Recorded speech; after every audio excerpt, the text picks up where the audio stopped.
Good evening, everybody, and welcome to another edition of 108 Stitches Baseball Talk. I have a relatively new crew tonight working together for the first time. We got Big Mike and we got KR Lombardia. Before I introduce them both, I just want to let everybody know that 108 Stitches Baseball Talk is being broadcast around the world. The audio version of 108 Stitches Baseball Talk can be heard on iHeartRadio, Apple, Spotify, Google, wherever you get your podcast. Please hit the red subscribe button on YouTube, South Florida Tribune. We're striving for 1,000 subscribers. Please also comment, like, and share the broadcast. Want to be a guest? No problem. Participate in the chat room is one way to do it. Or send your topic ideas to southfloridatribune@gmail.com. If you want to advertise cost efficiently, just call me at 954-304-4941. We broadcast live on Facebook, LinkedIn, Twitter, and YouTube. Our website is www.southfloridatribune.com. Twitter @TribuneSouth. Candy Ebling is behind the scenes. And I have a new book coming out in a few weeks. And that book is called Lessons from the Microphone, Tuning into the Enduring Wisdom of Visionary Leaders. And that will coincide with the launch of the Motor City Mad Mouse show, where they'll both be released simultaneously. All right. With that said, I have a good crew here on tonight. Big Mike, welcome back, partner. Good evening, everybody. And KR Lombardia. I've only known you forever, KR. Good evening. How's everybody? Yeah, well, that's okay. It's a good thing there, KR. All right, and good evening, George Eichhorn. Glad you can be on here in the chat room. Good stuff. All right, a few topics to get to, so we'll go in rapid fire. I know KR Lombardia has some good brucebochy stories, but let me paint the picture first. Brucebochy, 68, is now 6-0 in Game 7s. Dustybaker, the 74, and he is now 0-4 in Game 7s. But Dustybaker's record is 2,183 and 1862 in regular season action. He won a World Series in 2022, and he finishes his Astros tenure at 320 and 226. All right, Karen, I'm going to lead it off with you. You said you have a pretty good, funny Brucebochy story? Yeah, Bruce Bochy caught at Brevard Community College. And from Brevard, and Lou Garcia was head coach at HCC at the time, and he told me this story. And they had a bench clearing brawl at Brevard, and Bochy's not a little guy if you look at him. And they had a bench clearing brawl, and Bobby Perez, bless his soul, he got killed in a car accident some years ago. Was a catcher at HCC. This is 1976, I think. And they had a bench clearing brawl, and Bobby picked up Bochy and body slammed him on home plate in the middle of that fight. And Bochy was taken out of the field and did not play the rest of the game. But he's a hell of a manager, I'll tell you that. He does things the old-fashioned way. I don't think he listens to analytics as much as some of these younger managers do. And they're going to be tough to beat in the series. All right, let me talk about some numbers here that we can put on Bruce Bochy. He's the first manager to win the LCS with 3 different teams. He did it in 1998, with the San Diego Padres. He did it with the Giants in 2010, 12, 14. Nothing like the old even number theme. And now with the Rangers in 2023. Boy, you talk about a clutch postseason manager. My goodness. So, and George Eichhorn has a very good comment on that, where he actually spoiled the World Series in Detroit in 2012, and he's a great manager, no doubt about that. So with that said, Big Mike, take it from there. Well, I think the biggest thing about Bochy is he lets his players do their thing. He doesn't micromanage his team into the ground. He doesn't go, you know what, even if the analytics say it, he goes by gut. He goes by how his players are telling him they feel. I think that's something that gets lost in the shuffle with some of the new management, is I think they're so beholden sometimes to the statistics and to the analytics. They don't go with their gut. Bochy's the reverse opposite. Bochy's one of the old school. Bochy's going to tell his guys what he wants out of them. He expects them to perform. And if they're not playing, no matter what the statistics say as far as who should play when. It's nice to see. And yeah, you want to talk about clutch. The guy's clutch in Game 7s. When you're undefeated in a Game 7 format, that doesn't happen. I mean, look at the opposite side. right now, Dusty Baker can't buy a Game 7 win for himself. So it's great to see. It was a tough one to see one of them go out, because those are two guys. If you're a baseball purist, having either one of those guys in the World Series, great. You'd like to have them square off against each other, but having Bochy in there is going to be great. And whoever comes off the other side, they just need to know that Arizona's playing with house money, and Bochy knows it. Bochy's going to have that clubhouse so loose and so ready to go and just to go out and play ball that it's going to be an interesting dynamic to see how they match up against either one of the two teams that are playing right now. Yeah, but I'll tell you, Bochy's, you talk about the ultimate postseason manager. This guy is really, really it. I mean, think about it. You're able to have that much success in the postseason, like I just alluded to, says a lot about the guy. All right, so with that said, let's talk about the legacy of Dusty Baker, Mike. Yeah. Dusty Baker, I got to say, I grew up, as you saw in the previous podcast, I grew up an A's fan, but you can't not like the guy. Even when he was with the Giants, you just couldn't not like the guy. The way he holds himself, the way he was no nonsense, the way he's a player's manager. And if you were a player of the game and you loved the game, then you had no choice but to at least respect the guy. And watching him break the hearts in the Bay, I remember so many Bay Area series between, and he just like Bochy, he inspires his guys to do the things they need to do to win the game. So regardless of who your allegiance is to, he's one of those managers that will go down as the greatest. I mean, everybody's going to remember the toothpick. And if you're my generation, one of the things you're going to remember is his son almost getting ran over at home plate. That's something that goes hand in hand with him. But Dusty Baker, a class act, and it'll be interesting to see if he sticks around and goes and comes back next year, or if this is where the tenure ends. Well, as George Eichhorn mentioned, just here, I'm going to put this comment up there because it's really good. As you talk about a great ambassador to the sport, there's no doubt about it. I think he got a raw deal when he was with Washington, to be honest with you. But I'm glad he was able to win a championship as a manager last year. He took a situation, KR Lombardia. We talk about the issues they had with sign stealing and all that, and AJ Hinch and all that fallout. And he took a situation that was so difficult and smoothed it out as well as you could. So with that thought, KR Lombardia. Well, being a longtime friend of Tony LaRussa, it's hard for me to like Dusty Baker. Okay. I mean, I've known Tony since I was a little boy.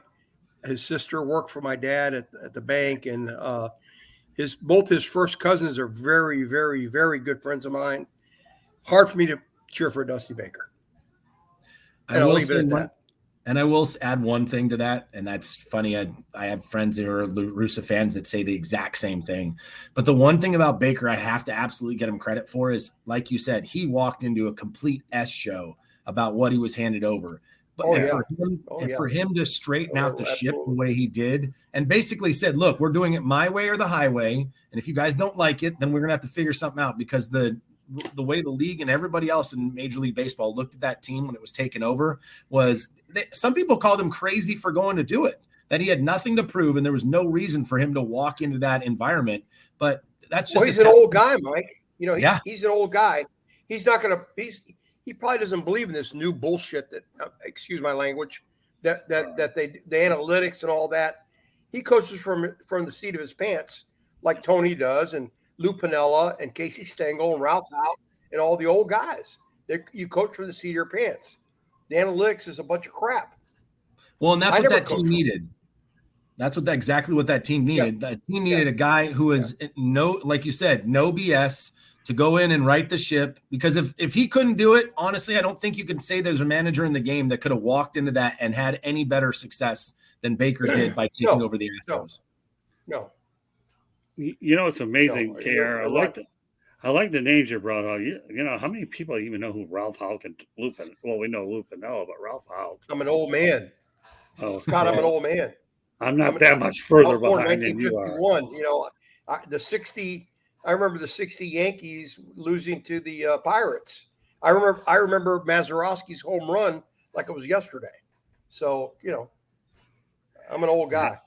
Yeah, I like the fact that you were able to incorporate Caseystangel into that too. I mean, but that's the way a lot of these guys did things. It really, really, really is. So I don't know. All I can tell you is Jim Crane made a heck of a hire when he brought in Dusty Baker, and the way he smoothed things down in Houston was nothing short of remarkable in itself. So, all All right, well, we're going to talk about another managerial subject, and this one's really interesting too, but it's very predictable, and if it happens, it's a good move, okay? That there's a report that Buckshowalter is in consideration for the Angels managerial opening. Okay, well, you're out in California, Big Mike. What do you think of that? I mean, that's almost the no-brainer, to be honest with me. I mean, you want somebody that's going to go in and give you instant credibility in the clubhouse. Showalter's the one to do it. I do think it's a move that is twofold. He's great if you're actually going to try and make a charge and actually do something with the roster you have. If you're going to keep Ohtani, you're going to keep Trout, you're going to keep these guys and try and really make a push. He's also the guy, though, if you decide that, hey, it's open season, and it's going to be a fire sale, we're going to bring people in, he can go ahead and take care of a young group and a rebuild as well. So to me, it's kind of a no-brain hire. So whether he does the job there and helps them try and make a push with what they have and add a few pieces, or if they do go into rebuild mode and they're going to bring new guys in, he's the guy that basically, I don't want to call him the safe bet, but he's a sure thing kind of in my book as far as what they're looking for. Well, Mike, you make a great point there. So let me expand on that. First of all, what few people realize is that Buck Showalter built the Arizona Diamondbacks from scratch, and Bob Brenly got the championship. So if there's anybody that knows how to turn things around or get them fixed, Buck Showalter. We all know that what happened with the Mets, I think, to me, was a joke. I'm not going to go into any more detail than that. But Buck Showalter, so many people have to understand the work that he did with the Arizona Diamondbacks. And if you don't know, then you might want to Google up what he did there. Carol Lombardia. Well, I'm a Buck Showalter fan because I'm a Mississippi State guy. There you and go. Bucks, believe it or not, talk about Rafael Palmeiro and Will Clark. The greatest hitter in Mississippi State history was Buck Showalter. I think he's a hell of a manager. You can be in bad situations. Joe Torre was never respected till he went to the Yankees. Then all of a sudden, he's one of the greatest managers of all time. Well, he sucked when he was with the Braves, right? But Right. I think you got to be in the right place at the right time. And I think Buck's a hell of a manager. He knows the game. The Mets situation was shaky. I mean, it was, injuries and things like that. So anybody that hires Buck, I think I wish the Yankees would hire Buck back. I'm a Yankee fan. I'd love to see him come back. I can't stand Aaron Boone. I think he's a terrible manager. I think Cashman's a terrible general manager. But, I was just about to say, I think Buck will do Cashman's a really big well problem. in LA. Well, and to even go further with that, with Showalter, it's one of those things that you get that instant credibility. Well, and the bonus is, like you were saying, with the Diamondback situation, Luis Gonalez actually in an interview after the World Series said this was Buck's team, that Buck put this together, that we are only here because Buck did this for us. So that's just, he's got a proven track record. And the Mets thing, He's a good I think baseball man. and I think the Mets thing is more of a unfortunate circumstance. Did he get injured? He had injuries. I think at a certain point, the front office kind of just abandoned them and kind of left him as basically the scapegoat for everything that was going wrong. Do I think he made great choices sometimes? No, but that's him he was trying to do everything he could to right that ship.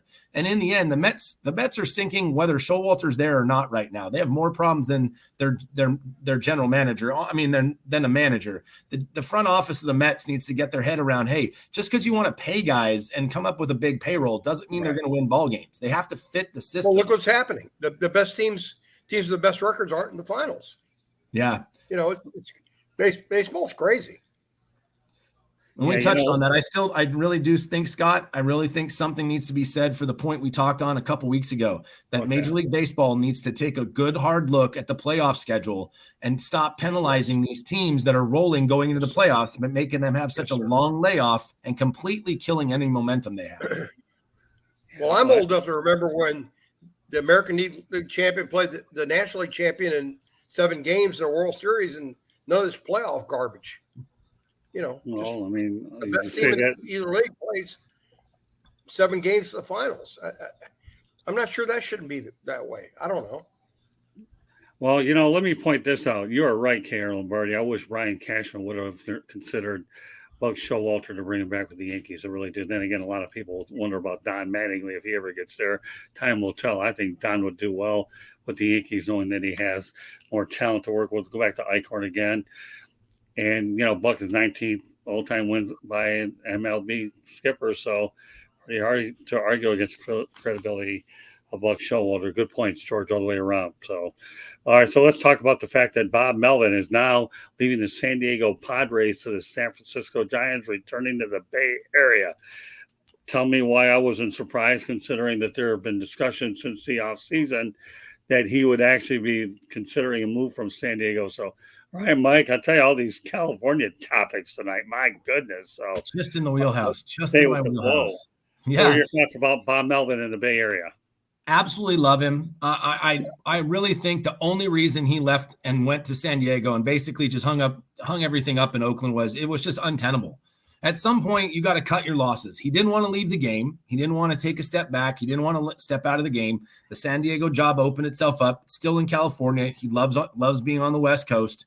So I think that was just the pit stop. And to be honest, I'm very happy for the Giants. You know, Bob Melvin, I think, is one of those guys, that can do things from a managerial standpoint and lead a team in any way, fashion, or shape. So if you're in a rebuild, he can take care of the rebuild, get the young guys to get the most out of them. If you have a rostered team of vets, he can get the most out of them. I think the Giants are in kind of a semi-rebuild. I don't think they've ever gotten to the full real rebuild part, and that's kind of confusing to me, is I don't think over the last few years, anybody who's a Giants fan could have looked at that roster and said, hey, we are definitely a championship contender. I think it's time for them to either take a step back and say, hey, we need to start building. And their farm system, because we have it here in Sacramento with the River Cats, their farm system's great. So I think there's some gems they can pull up, but I do think Bob Melvin is definitely a great hire for the Giants, and I think we can expect good things from him in the Bay once again. Well, you know, Brian Sabean is the general manager of the Giants, and he's not a Tampa guy, but he coached at the University of Tampa. He played at Eckerd. In fact, he played when I was coaching in college, and he's a pretty sharp guy. And give him a lot of credit for what their success was years ago. And I think that Brian is smart enough to understand that Bob Melvin's a good manager. And I think that Brian's a sharp enough guy to understand how to win. You know, he was an ex-Yankee. He worked with the Yankee organization. And I know Brian. I haven't seen him in many years, but he's really a good baseball guy. One of the better baseball men in baseball today. And I think that they'll come back. You know, the cap and everything else hinders you. But I think that Brian can work around that. And I think the Giants will be back. Well, you got to remember the Giants are an organization that's won 3 championships in the brucebochy era. So it's not like they don't know how to win. And you still have the architect, Brian Sabean, there. And now Bob Melvin, you know, he took the San Diego job to get out of Oakland. And the Padres are willing to spend money. So I thought he could do something with him. And for last year, he did. This year, unfortunately, things didn't work out as well as he had hoped. But now he goes back to the Bay Area where they're very familiar with him. So all he did was go from one end of the Bay to the other. So, Scott, don't you think that baseball is so delicate when you build a team that you could, Mike's nodding his head, that you could make one little mistake and not get to the playoffs and not win it. It's to me, it's very delicate. It wasn't that way 40 years ago, but it is now. No question about it.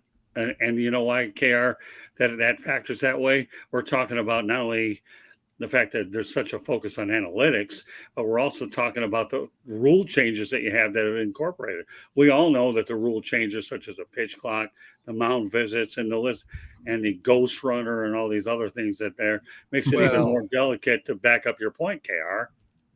That crap with a second runner on second at the 10th inning. This isn't slow pitch softball.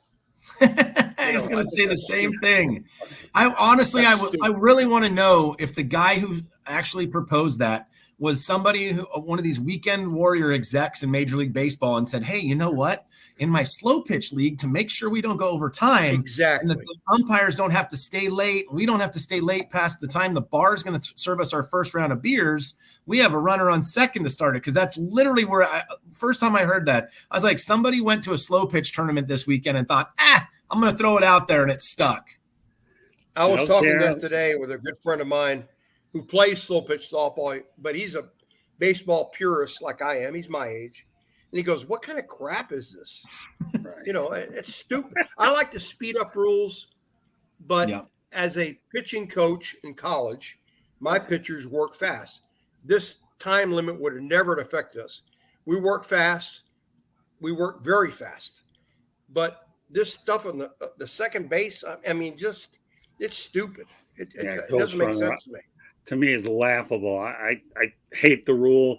I can't believe they had it this year. It's like, give me a break. I understand why you did it before to protect arms and all that, but I will never, no matter what I want to say, adapt to the ghostrunner. And the fact that you put it in the terms of slow pitch softball makes it more comical. But by the same token, it's not only comical, KR and Mike. What it really is it puts baseball in perspective that, you know what, let's not be the NBA where we have to have an in-season tournament to make it interesting, okay? Because, I don't have a problem. That's another stupid. I'm with you, KR. Are you kidding? I'm really with you. All these stupid gimmicks just to try to keep things interesting. Play the game the right way. You want to have the players' attitudes where there's no low management. Just do things the right way instead of looking for gimmicks to try to keep your interest. I mean, now don't get me wrong with the NBA, and I don't want to get too far into the NBA. I don't have a problem with them having, a tournament at the end for the last two playoff spots, 1 or 2 games. I got no problem because then you keep more and more people interested in that.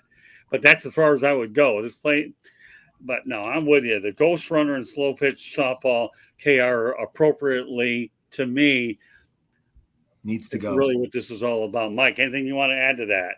Well, unfortunately, you know what it goes with? It's the generation of the attention span. The problem is the attention span in people from 20 to 35 isn't what it is with people who are 35 and over. So they're trying to grab this attention span generation and get ball games shorter. They're trying to, you want to get out in 10 innings. It's just, to me, the game is what it is because of what it is, not because of the changes, not because you need to adapt to society. The game has lasted for as long as it has without the changes. So why now? No, it's society that's changing. The game doesn't need to change to keep up with it because baseball purists, the fans that are going to spend the actual money for these games and all the memorabilia are going to call back to how the game was, not how the game became. So, I don't like it. I'm not that old, but I call myself crotchety when it comes to changing the games that I love. Well, I never saw the Marichal Spawn game where 1 through 230 pitches, 1 through 240 pitches or whatever it was. But I would love to see that game today. And I didn't see it when I was a kid. It wasn't on TV. But I remember reading about it and go, wow, they went 14 innings and Marichal and Spawn didn't have relief pitchers. Can you imagine that today? Those guys' arms would fall off. Well, and it's the one-off. That's the thing about it is this rule only applies to the game. What do we get? 1 or 2 games a year that went past 12 innings? And I get that we're in the age of, hey, you want your best athletes rested. You don't want them hurt. But you know what? These guys, I will say it. I'm not the popular opinion. These guys are being paid millions and millions of dollars. They're going to have some risk. Right. There's some risk associated with playing the game. If you get into a game where you have to exhaust everybody, I mean, hey, how many times growing up did you have fun watching them bring an outfielder in and have to pitch for an inning? I love that. I loved when they had to have a position player finish out the game because they had nobody left. That was as silly as I ever wanted the game to get, and we've taken that to the next level by having the ghostrunner. Well, let's just take it to another point. I coached Summer League in Tampa, Big League, which is an extension of Little League, where you could only pitch your pitchers so many innings. And in Florida, we have a lot of rainouts. So we got to a point where we had a bunch of games one week, and I ran out of pitching, and I'd throw outfielders. Can you throw – well, they had pitched a little bit in high school, but they weren't going to pitch the summer ball. Because in summer ball, you have the best pitchers playing on your team. But we ran out of pitchers. If you have 4 or 5, you're in good shape. Well, you need 6 or 7 when it's raining. So I'm bringing my outfitters in, and we're playing 17, 16 games. Just throw it over the plate, and hope to God we outlast them at the plate. But today's they don't. It's just a different game today. Yeah, the thing that I really miss. Well, I'm with you all the way. The thing that I really miss about today's baseball is a lack of complete games. I really thought the complete game, the way I've always Yeah, that's a good point. Yeah, but here's the thing: complete games. What few people understand is they take the pressure off your relievers, is what they do with every 4 or 5 days. And we all know that Billy Martin may have worn out a lot of arms, but I'm going to tell you one thing: I still have always loved Billy Martin as a manager. I really, really have. So that was Art Fowler. Art Fowler was his pitching coach, and I think Art's an old guy, and he didn't believe that you could hurt your arm. And that's what happened. And I think the guys don't throw enough fastballs today. They throw too much breaking stuff. And in the old days, they would throw more fastballs. Fastballs don't hurt your arm. The curveballs hurt your arm. And making your arm stronger by throwing more fastballs. And I think that's what happened with them. Yeah, you're right in the sense that the thing that's gone, and KR, you'll speak to this as well as anybody. The thing that's gone is the control guys, the guys that paint the corners top to bottom, left to right, in and out. The guys that actually the catfish hunters. Yes. Maddox, Glavin, these guys that used to just literally throw it. Hey, they may not have had the super nuke arm, but they're going to paint every corner and keep you guessing with that. Greg Maddox. Yeah. My favorite. Greg Maddox, probably, Greg Maddox, Tom Seaver. Seaver threw a lot of fastballs. Greg Maddox, Tom Seaver, Catfish Hunter. I saw Catfish Hunter in person in the bullpen. I've never seen anybody throw strikes like I saw Catfish Hunter from 3 feet away, watching him in the bullpen in St. Petersburg one day. It was amazing. He would throw 9 straight sliders on the corner. Fran Healy was catching, and he never moved his mitt. 9 straight. He'd go inside fastball, put his mitt, and never move his mitt.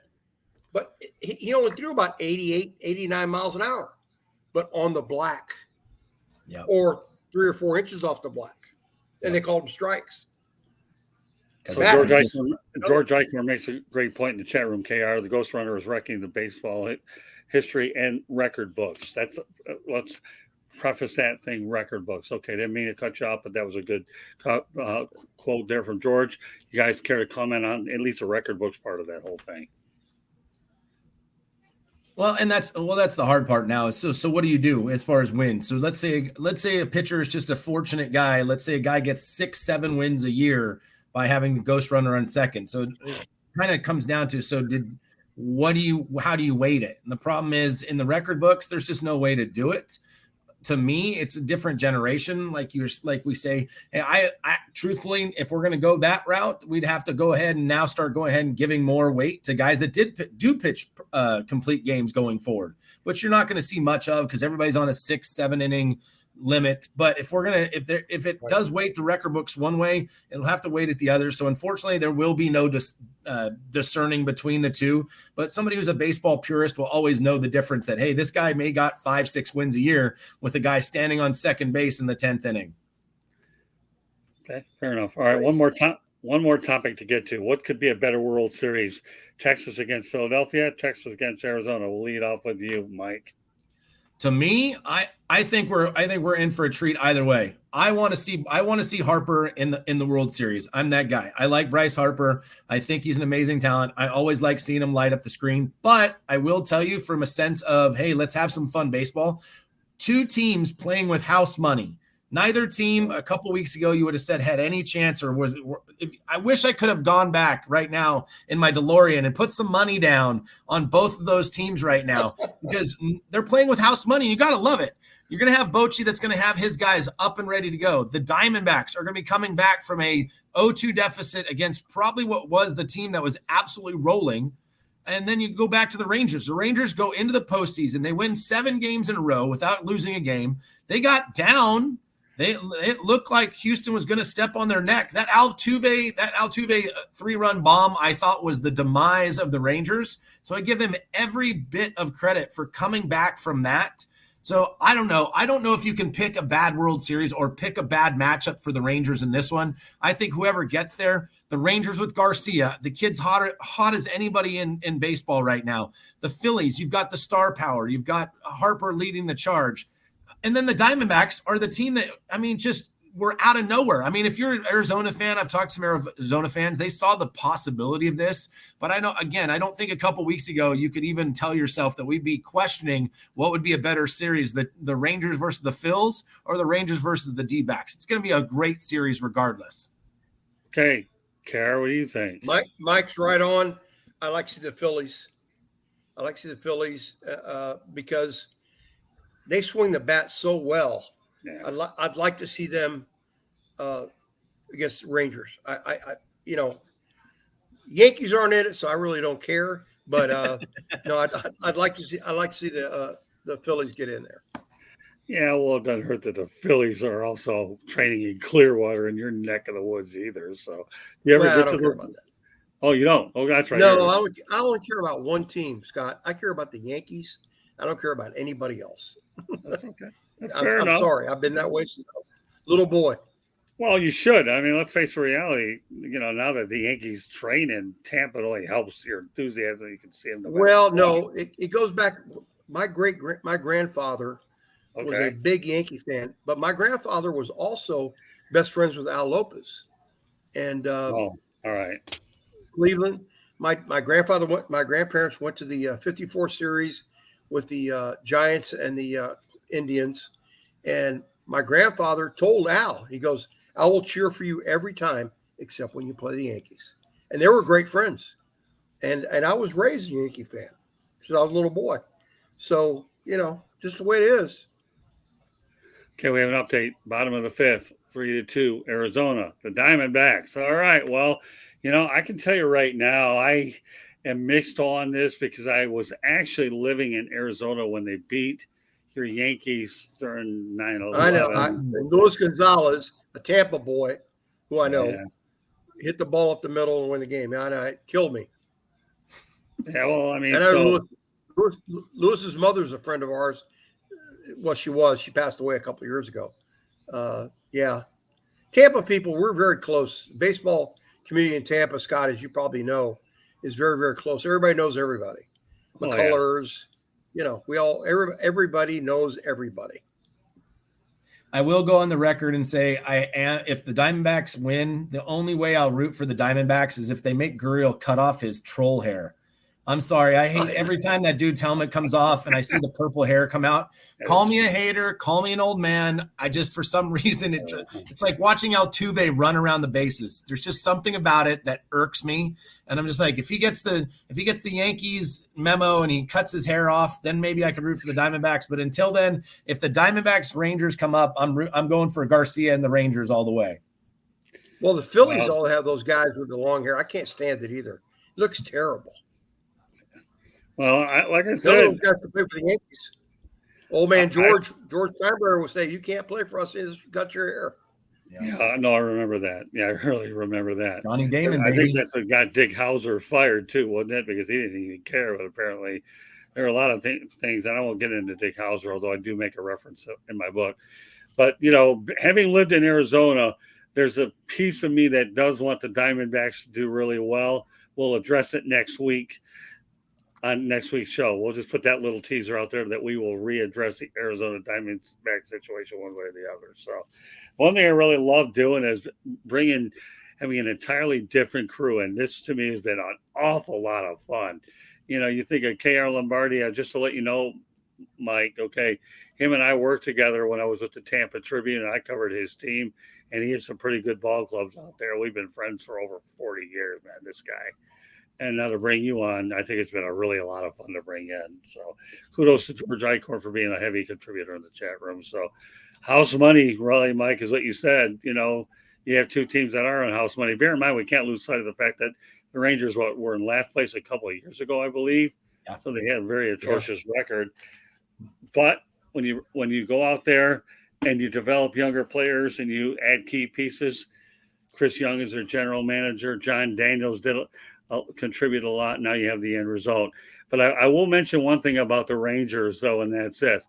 How is Jerry Jones thinking that, I've been in the Super Bowl for a long time, right? But meanwhile, my neighbor here in Arlington, the Texas Rangers are going there, and Jimmy Johnson didn't walk in there at all to turn it around. But meanwhile, the Texas Rangers are across the parking lot, and with a chance to win it all. Jerry, you might want to call your MLB neighbor and get some pointers. But I will add. Oh, sorry, Scott. No, that's okay. So how interesting is that, though, Mike? That the Rangers in Arlington, probably a few hundred yards away, right? Because that's probably what it is, with a shot to play Arizona or Philly, because it's not final yet. Unbelievable, isn't it? It's awesome. I will say I got to give one shout out to one guy who has impressed me throughout the year, and the fact that he chose to go to the Rangers is Seager. Because when Seager made the choice to go to the Rangers, everybody thought he was nuts. Everybody looked at that situation and said, what are you thinking? You can get more money other places. You can go to more higher profile teams. And just the way they interviewed him last night, and he said, hey, there was something about it when Bochy and I talked, in which I talked to the GMs here and I talked to everybody around the team. There was a buzz and they were rebuilding and I wanted to be part of it. So I got to give Seager a lot of credit because he's been a big part of the turnaround in Texas this year. Where's he from, though, Mike? I honestly, where's he from? Well, let me guess. Is Seager from Florida? I don't know. I don't know. I honestly, I don't know where Seager's from. I think it has a lot to do with people, they play. Glasnow's talking about here in Tampa that he does not want to leave Tampa, for some reason. And he's not from here. But I think some people fall in love with the area they live in, and that has a lot to do with it. You almost take a little bit of a pay cut to live where you enjoy living. Yeah. And I'm a living example of that. I can tell you that. I'm not going to get into it now, but I can tell you that some people don't move from where they're from. I'm fourth generation Floridian.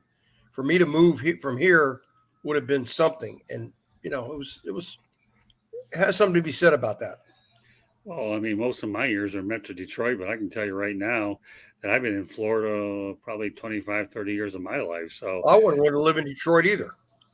Well, I was going to say that narrows down the population. I will say this. I'm proud of my hometown. It's helped me become what I am. But by the same token, I've really established roots here in South Florida and a couple of years out in the Tampa area.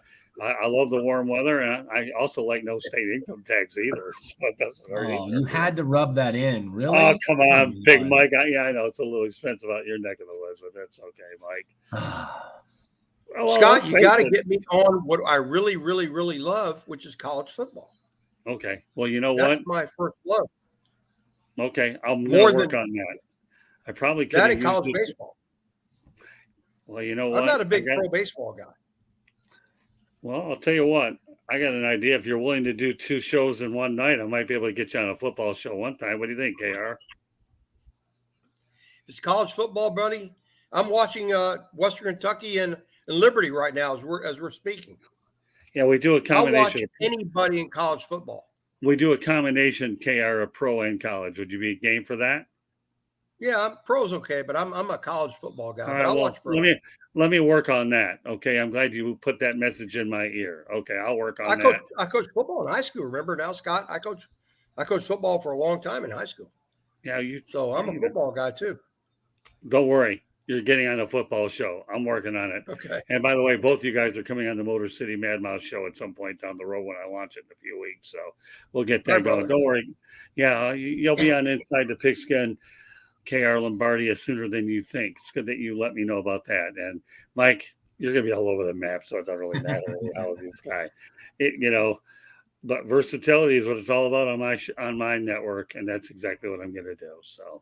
Well, my middle name is Swiss Army, so I figure that works out for me. Wow, that's cool. I can only imagine what that stands for. All right, interesting stuff. Covered a lot of interesting ground tonight, and thanks to streaming and technology, Big Mike and KR Lombardia are on with me tonight. The show was 108 Stitches baseball talk. So, with that said, let me go over our information one more time. That 108 Stitches Baseball Talk is being broadcast around the world. The audio version of 108 Stitches Baseball Talk can be heard on iHeartRadio, Apple, Spotify, Google, wherever you get your podcast. Please hit the red subscribe button on YouTube, South Florida Tribune. We're striving for 1,000 subscribers. Please also comment, like, and share the broadcast. Want to be a guest? No problem. Participate in the chat room or send your topic ideas to southfloridatribune@gmail.com. If you want to advertise cost efficiently, call me at 954-304-4941. We broadcast live on Facebook, LinkedIn, Twitter, and YouTube.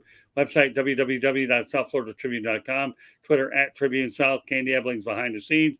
My book coming out real shortly is called Learning Lessons from the Microphone, Tuning into the Enduring Wisdom of Visionary Leaders. And that will be coming out, and we'll launch a Motor City Mad Mouse show simultaneously. All right, great show tonight. And I know we'll have more definitive stuff come next Tuesday night when we know what the actual World Series matchup. I should point out that obviously the World Series starts on Friday night. I also want to promote in advance tomorrow. We're going to have No Limits on at, say, around 8 p.m. Eastern time.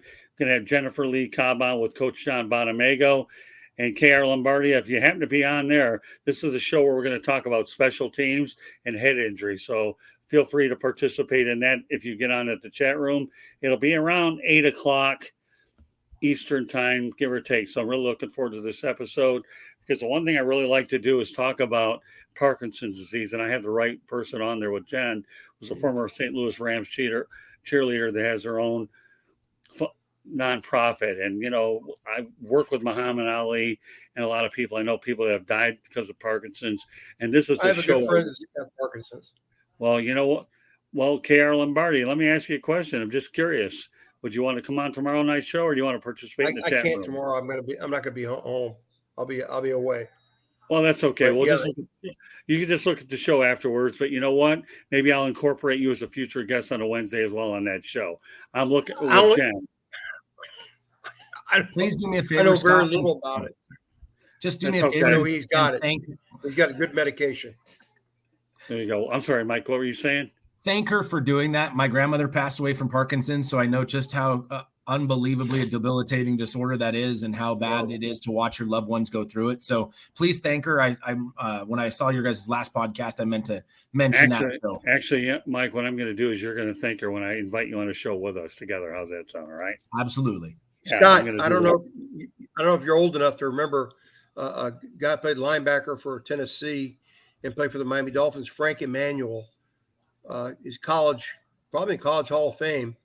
He lives in Tampa. He has Parkinson's, and he has medication that's really working pretty good. But he's 78 years old, so it's starting to, after a certain age, it doesn't really work. It works, but it doesn't work. Interesting. So I don't know if you know Frank. He coaches the Bucks, and great, one of the greatest linebackers in college football history. He's got it. Okay. Well, you know what? Like I said, at some point down the road, KR Lombardi, I'm going to invite you on this show. This is one of my favorite shows. I love all the shows that we have on the network, but there's something about Parkinson's disease. To me, you strike a chord. And any way that I can promote it, and I have the right person with Jen to do it, to me is a great opportunity to make sure we continue to stay on this thing. Because you know what? I don't wish it on anybody. We know recently we did a show where Barry Mike Melrose. can tell you more about it. What's that? Mike can tell you about it. His aunt died of it. Right. It's horrible. Well, yeah. The last episode we did with Jen was Mel Farr and I talked about Barry Melrose, and that was a show that got a lot of looks. So, yeah. So, again, this is one of my pet projects, and I have a lot of them. Don't get me wrong, that I am determined as heck to make sure that we take this show as far as we can go. Because anytime you could talk about a disease and bring awareness, and here at the South Florida Tribune, we have a huge presence on Google as well. So these shows, are out there in a lot of different ways to go along with all of our audio and visual partners as well. So great show tonight, but let's make a date. Okay. KR Lombardia and Big Mike for you to come back after 9 o'clock, and KR, I'll talk to you if you want to come on inside the pigskin. And I'll make sure there's a fair amount of college so you can blend in with a couple of pro topics. And I will be covering the Miami Hurricanes and the Virginia Cavaliers on Saturday at Hard Rock. Yeah, absolutely. I'm going to tell you, I love the Miami Hurricanes. This is the first university. What they pulled off Saturday was a great game. I can't believe they lost to Georgia Tech. Yeah, as long as they don't forget to just take a knee. Yeah, I had Cristobal. Come on, Mario. Don't rub it in. I had to live through it. All right, but I also got to. I cussed him in Spanish and in English. Oh, I got to live through the Clemson game too. So you take the good, the bad, and I'll be there on Saturday night with the Canes and the Virginia Cavaliers over at Hard Rock Stadium. Once again, the Williams kid played pretty good. What's that? Kid played pretty good. Let me tell you, Williams kid played pretty good at quarterback. Well, taking over Emory Van Williams. Dyke. Williams kid played pretty good. Yeah, but let me tell you something about Emory Williams, though, KR. This guy here was one of the most polite, congenial kids you'll ever meet. And he's telling every reporter, great question. Everyone. I couldn't even come up with an over-under, but he's such a nice, Emory Williams is such a great kid. Good for him. Always nice to see. Miami's one of my favorites. I'm a Mississippi State guy first, and I'm a Florida and Miami second. Well, we can handle that. Don't worry. I got now. You sent me a very good message tonight, Carol and Marty. Then again, every time I have you on the air, you always do anyway. So it's a difference. But Emory Williams is going to watch. So all right. Meanwhile, all right, KR, you want to let everybody know how they can get a hold of you? On Facebook. Facebook and on my shows. Good enough. All right. Yep. All right, Big Mike, go ahead. Let everybody know how they can get a hold of you. Same thing on Facebook. Look me up, Big Mike, on Facebook, or at X, aka Twitter, whatever you want to call it nowadays, at CalL99. But just here, love being on the show once again, and we'll see you guys soon. Oh, don't worry, Mike. I got plenty of plans for you. You don't have to worry about that, my friend. Just stay tuned and keep replying to the text messages. So this concludes this edition of 108 Stitches Baseball Talk. So on behalf of Big Mike and KR Lombardia, thank you very much for joining us, and we will catch you the next time. Good night, everybody.